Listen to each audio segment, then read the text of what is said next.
Hello good people, welcome back to Ashraf channel.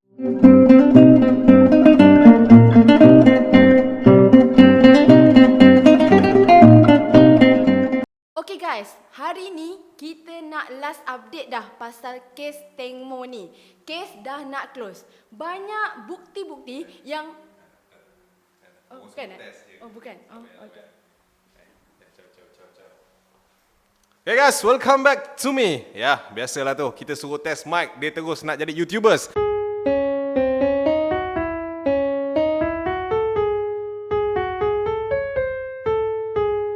Okay guys, untuk kali ni kita nak bicara dengan korang dulu tentang update bukti-bukti baru yang dijumpai melalui kes Tengmo ni.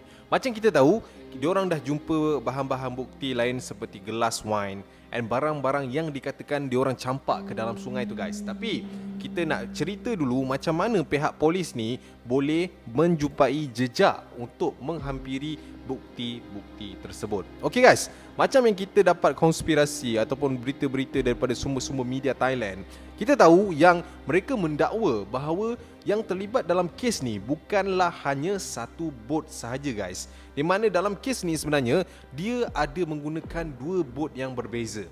Satu bot memang bawa Tengmo dan satu lagi bot adalah untuk membunuh Tengmo. Kat sini ada satu teori yang kuat untuk mengatakan apa yang diorang cakap ni betul, which is ada dua bot dalam kes ni kerana apa?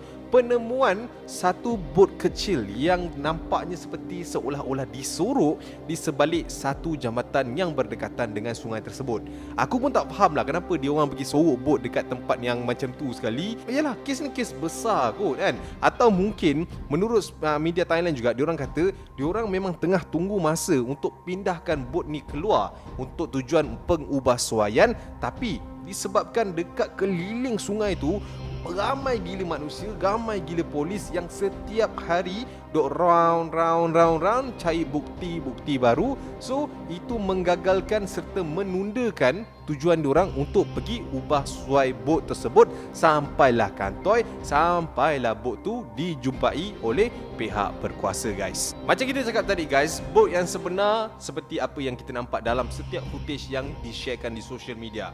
And then kita ada bot yang lain sepertinya saiznya lebih kecil daripada bot yang sebenar. Okey, selain bot yang diorang jumpa guys, selepas penemuan bot tu, mereka juga jumpa beberapa lagi barang-barang peribadi milik Tengmo dan juga barang-barang yang ada dekat atas bot sebenar tu guys. Antaranya adalah gelas wine yang digunakan oleh Tengmo, botol wine yang diisi air untuk Tengmo, beg pakaian, satu plastik yang berisi pakaian. And dalam banyak-banyak pakaian yang ada dalam plastik tu, salah satunya adalah skirt milik Tengmo guys, yang dicampakkan ke dalam sungai. Dan masih lagi dalam siasatan, kenapa barang-barang tersebut dijumpai seolah-olah seperti dibuang ke dalam sungai guys. So itulah dia guys, dua bukti baru yang dijumpai oleh pihak berkuasa dan boleh membawa ke clue untuk pendakwaan kes yang seterusnya.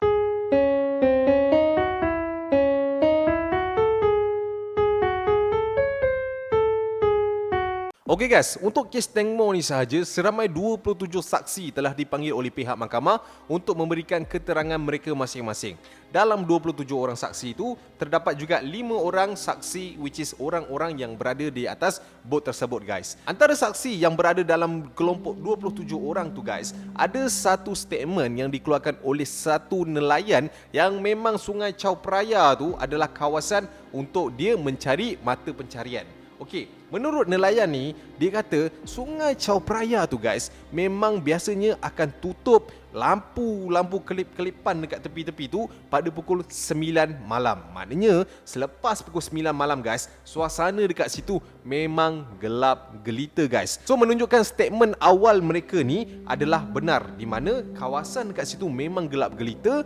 And then sungai dekat situ memang dalam keadaan yang sangat-sangat deras guys. Tapi apa yang mencurigakan tentang statement saksi ni adalah di mana dia mendakwa seperti ada satu lagi bot dekat atas sungai tu yang dipandu secara laju dalam lingkungan pukul 9.30 malam guys. Okey, sebelum tu Acha nak informkan korang. Menurut forensik ataupun pihak polis, mereka mendakwa yang Teng Mo ni terjatuh ke dalam sungai itu sekitar pukul 10.30 sehingga pukul 10.40 malam. Lebih kurang macam itulah. Tapi saksi nelayan ni kata dia ada nampak ada satu bot ni pandu laju dekat tengah-tengah sungai Chao Phraya tu, and then menurut apa yang dinampak, and ada footage CCTV juga guys yang menunjukkan bot tu seolah-olah sedang mengheret sesuatu guys. So guys, dekat sini statement saksi ni dia ada kaitan sikit dengan apa yang polis jumpa masa awal-awal dulu, which is first, salah satu bilah dekat bot tu patah guys. Second, selepas penemuan mayat Teng Mo guys, korang ingat tak yang polis kata dalam paru-paru dia ni penuh dengan pasir, selut, lumpur guys.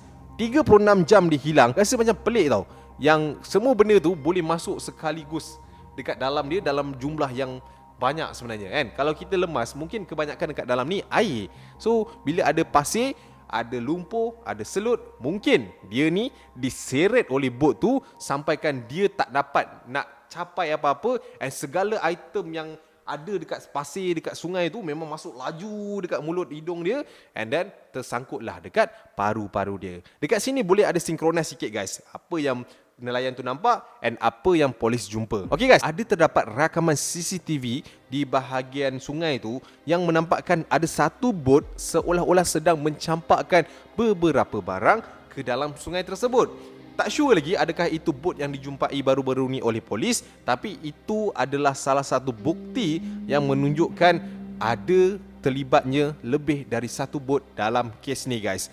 Dan satu lagi saksi menyatakan bahawa dekat atas bot yang Teng Mo naik tu guys, lebih daripada 5 orang sebenarnya.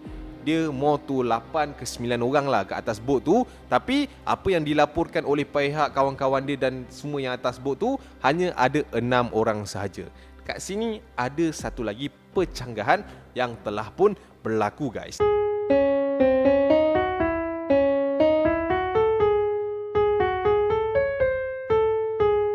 Dekat video sebelum ni, Acap ada cerita tentang mak dia nak pampasan sebanyak 30 juta baht. Ingat tak guys, yang mak dia minta daripada 2 orang lelaki tu kan, and 2 orang lelaki ni pun dah bersetuju nak bagi mak dia kan. Tapi guys, pihak mahkamah dekat sini katanya telah pun menghalang ataupun membekukan amount tersebut daripada masuk ke akaun mak dia. Kerana apa? Ada satu lagi kes telah pun dibuka, which is tiba-tibalah guys kan, out of nowhere, masa mak dia ni dah nak tutup kes, dah nak ambil duit, PA dia tampilkan diri. Ingat tak nama PA dia apa? Gatik guys. Okey, si Gatik ni semalam guys kecoh media Thailand, media Malaysia. Menurutnya, katanya dia telah pun mengaku yang dia telah menyusun aturkan penemuan Teng Mo dengan seorang VVIP ni guys. Menurut sumber juga, katanya si Gatik ni telah pun menjual Teng Mo kepada VVIP tersebut. And menurut sumber lagi, VVIP tersebut adalah salah seorang daripada kerabat diraja yang berada dekat sana lah. So Acah tak nak mention kerabat raja mana, tapi ada dekat sana. Mungkin banyak salah kerabat raja kat sana kan, dia VVIP mah kan. Okay guys, Gatik ni katanya telah pun menjual Teng Mo ni dengan harga 500 baht. Kalau dipusingkan ke Malaysia, RM50,000 macam itulah, untuk melayan VVIP tu pada malam tersebut. Dekat sini guys, mungkin Teng Mo tu tak setuju dengan apa yang si Gatik ni buat. Selepas tahu apa muslihat sebenar si Gatik ni, katanya dalam bot tersebut berlakunya sebuah pergelutan yang amat-amat dahsyat, dan Teng Mo cuba untuk lari ke belakang bot sebelum dia tergelincir jatuh ke bawah guys. So guys, pada hari ini polis telah pun memberkas manager Teng Mo tu untuk memberi satu lagi keterangan susulan pengakuan dia tu guys. Okey, dekat sini VVIP ni masih lagi dalam samar-samar punya situation tau. Sebab dia VVIP guys, macam-macam dia boleh buat guys. And satu lagi guys, polis Thailand sampai hari ini masih lagi mengklasifikasikan kes ini sebagai kes kemalangan. Yang Teng Mo ni mati lemas sebab diorang tak tukar lagi guys kes ni kepada kes pembunuhan or apa. Diorang tengah kumpul maklumat, tiba-tiba si manager dia ni pergi mengaku. So kat sini kita boleh cakap yang dekat atas bot tu ada berlakunya pergelutan, mungkin ada seksaan ataupun mungkin ada orang kata apa, adegan-adegan lain yang masih lagi misteri dan tidak dibongkarkan guys. So sampai ke hari ini kita masih lagi menunggu update daripada pihak polis. Tapi Acap boleh cakap ini adalah update yang paling best, yang paling kita nak dengar dan yang paling terjawab sekali guys. Kita rasa kita dah boleh nampak lah kes ni makin lama makin banyak clue yang kita jumpa dan hampir sampai ke penghujungnya lah Acap rasa kan. So kita rasa mungkin akan ada muncul satu keadilan. Tapi aku geram sikit dengan VVIP ni. Sampai sekarang tak muncul-muncul. Adalah kat TikTok mukanya, katanya VVIP tu berusia 72 tahun guys. 72 tahun. Dahsyat. Selera dekat 37, 38 tahun. Kawan pula jual 500 baht. 50,000 tu banyak mana kan? Dahsyat tu. Sebab duit semua gelap mata. So itulah dia guys, kita nak share dengan korang untuk hari ini. And kita kalau ada update terbaru nanti, kita akan update lagi insyaAllah. So sampai sini saja video kita untuk hari ini guys. I see you when I see you guys. Assalamualaikum.